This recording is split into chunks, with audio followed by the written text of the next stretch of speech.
안녕하세요 여러분. 오늘 여러분께 들려드릴 이야기는 정말 특별한 사연입니다. 저는 제임스 맥켄지입니다. 나이는 49세이고 제가 태어난 곳은 한국이지만 지금은 캐나다에 살고 있습니다. 1970년대 후반 아주 어린 나이에 캐나다의 한 가정으로 입양되었습니다. 친부모님을 찾기 위해 한국을 방문하게 된 저의 여정과 그 과정에서 만났던 따뜻한 한국인들의 배려와 격려로 얼마나 큰 감동을 받았는지에 대해 이야기해드리고자 합니다. 제 이야기를 들어주실 여러분께 미리 감사의 말씀을 전하며 여러분도 한국의 따뜻한 마음을 느끼실 수 있기를 바랍니다. 그렇다면 이제 저의 이야기를 시작해보겠습니다. 어릴 적 아무것도 모르고 캐나다에 입양이 되었고 그곳의 부모님들은 정말 저를 아낌없이 키워주셨습니다. 점점 성장해가면서 내가 인종이 다른 걸 알았고 입양에 대해 부모님께 들었습니다. 그렇게까지 반감을 가지고 입양에 대해 부정적인 생각을 하지는 않았지만 친부모에 대한 생각은 한번 만나보고 싶다 란 생각은 성장해가면서 점점 사로잡히고 말았던 것 같습니다. 그렇게 시간이 흘러 한국이란 나라에 아무것도 준비가 되어 있지 않은 상태에서 방문을 하게 되었습니다. 제가 처음 한국에 도착했을 때 저는 한국어를 거의 모르고 있었습니다. 그러나 부모님을 찾고 싶은 마음은 커서 입양 서류를 찾기 위해 서울에 있는 한 공공기관을 방문하였습니다.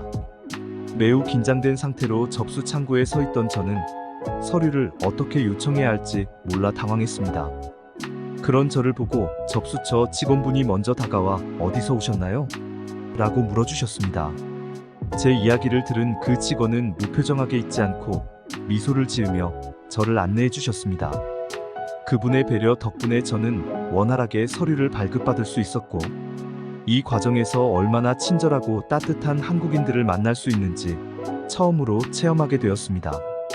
다음 날 저는 부모님을 찾기 위한 정보를 더 얻기 위해 여러 관공서를 방문하게 되었습니다. 제가 모르던 곳이라 길을 잃기가 일쑤였고 중간중간 도움을 요청할 때마다 주저했습니다. 하지만 한 군데 도착한 안내 데스크에서 다시 한번 한국인의 따뜻한 마음을 만날 수 있었습니다. 안내 데스크에 있던 직원분이 마치 저의 이야기를 자기 일처럼 들어주셨습니다. "어떤 도움이 필요하신가요?" 라는 질문에 친절하게 안내 책자와 지도를 주시면서 세부적인 지시까지 해주셨습니다. 그분의 도움 덕분에 저는 당일 여러 관공서를 순조롭게 방문할 수 있었습니다. 어느 날 공공기관을 방문하고 나오면서 방향을 잃고 헤매던 중에 한 중년 한국 여성을 만났습니다. 제가 어떻게 말을 걸어야 할지 몰라 조심스럽게 "Excuse me, I'm lost" 라고 말하자 그 여성분은 저를 이해하려는 듯 고개를 끄덕이며 영어로 공손하게 대답해 주셨습니다. 이분은 오랫동안 제가 가려고 하는 곳을 설명해 주시고 심지어 저를 직접 거기까지 데려다 주셨습니다. 그렇게 그녀와 함께 걷는 동안 우리가 나눈 대화는 제가 한국과 더욱 가까워지는 기회가 되었습니다. 그녀는 제 한국어 발음을 교정해 주기도 하고 제가 궁금해하는 한국 문화에 대해 많은 이야기도 나누어 주셨습니다. 이 작은 도움이 큰 감동을 주었던 이유는 제가 혼자가 아니라는 따뜻한 위로를 받았기 때문입니다. 저를 걱정하고 도와주려는 마음이 너무도 진심으로 느껴졌습니다. 그 이후로 저는 여러 번 더 길을 묻고 도움을 청해야 할 때가 있었지만 그때마다 한국인들은 저를 가족처럼 반겨주었습니다. 서류를 찾고 가족을 찾는 일이라는 게 집 계약하듯이 그냥 물 흐르듯 금방 이어지고 부모님을 만날 수 있을 거란 기대는 아주 큰 착각이었던 것 같습니다. 한국에서 연락을 기다리고 대기하는 동안 한국이란 나라가 어떤 나라이길래 입양을 보냈을까? 란 의문과 함께 한국을 돌아보기로 결정을 하였습니다. 당시 저는 한국어에 대해서 무지한 상태이고 인사 정도만 할 수 있는 상태였기에 조금은 불안했지만 그들과 피부색이나 생김새가 비슷하다는 거에 약간의 안도감이 들었던 것 같습니다. 여기가 한국이고 내가 태어난 고향이구나란 생각과 함께 한국에 대해 다가가기로 마음을 먹고 나섰던 것 같습니다. 처음 방문한 곳은 남산타워였습니다. 높은 곳에서 서울 시내를 내려다보며 제가 태어난 고향의 모습을 눈에 담았습니다. 마음속 깊은 곳에서 유난히 감동이 밀려왔습니다. 긴장한 상태에서 한국을 방문하고 크게 신경 쓰지 않았지만 지금의 한국은 마치 미래 도시에 온 기분마저 들었습니다. 서울의 아름다운 전경을 보고 나서 저는 작은 시장을 방문하게 되었습니다. 그곳에서 만난 상인들은 친근하게 인사하며 직접 만드는 전통 음식을 권해주셨습니다. 저는 그 음식을 맛보며 처음 먹어보았지만 왠지 모르게 익숙한 느낌과 어디서 먹어본 음식이란 생각이 들었습니다. 아마 제 몸에는 한국인의 DNA가 남아있어서 인지도 모르겠습니다. 한 상인은 제가 한국인인 줄 알았는데 캐나다에서 입양된 사실을 알게 된 후 마치 가족처럼 저를 환대해 주었습니다. 정말 놀라운 배려와 따뜻한 마음을 지닌 사람들이라는 생각을 할 수밖에 없었습니다.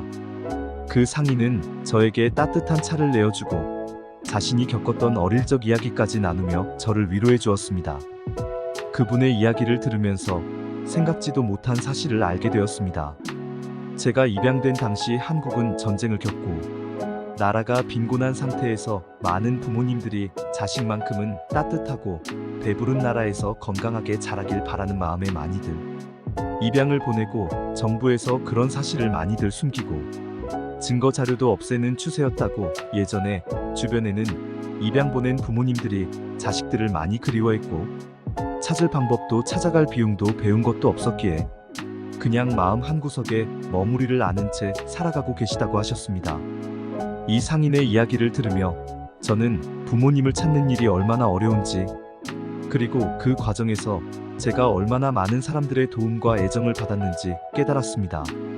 그날 이후로 저는 더욱 한국 사람들의 따뜻한 마음과 배려에 감동하게 되었고 제 뿌리를 찾는 여정이 그리 외롭지 않음을 느꼈습니다. 그 다음 날 저는 또 다른 지역을 탐방하기로 결심했습니다. 이번에는 제가 태어난 지역 근처를 방문해 보기로 했습니다. 그곳에서도 사람들은 어떤 정보라든지 친절하게 알려주었습니다. 한 할머니는 저에게 우리 동네에 온 걸 환영해요. 꼭 당신 부모님을 찾길 바랍니다. 라며 짧지만 따뜻한 격려의 말을 건네주셨습니다. 경로당에서 만난 어르신들도 제 이야기에 귀 기울이며 자신들의 경험을 나누어 주셨습니다.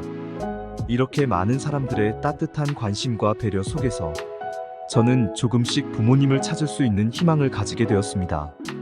하지만 캐나다로 돌아갈 시간이 다가왔고 아무런 성과 없이 귀국을 하게 되었습니다. 그 후로 한국에서 연락을 기다렸지만 별다른 소식은 들리지 않았습니다.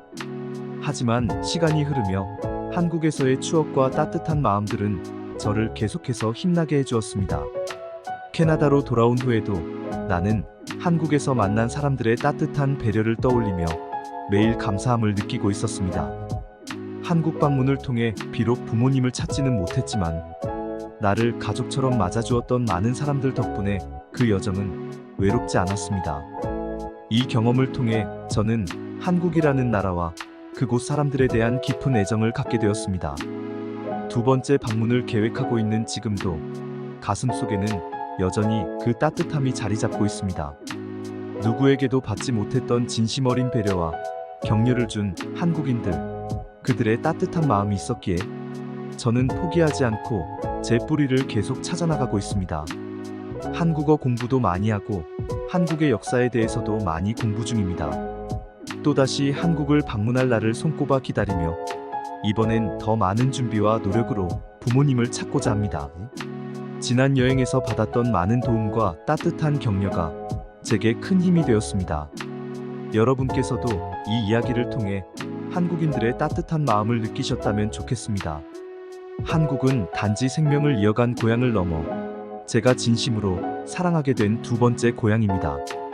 다음번 여행에서는 더 많은 사람들과 추억을 만들고 꼭 부모님을 찾기를 희망하며 이만 인사를 드립니다.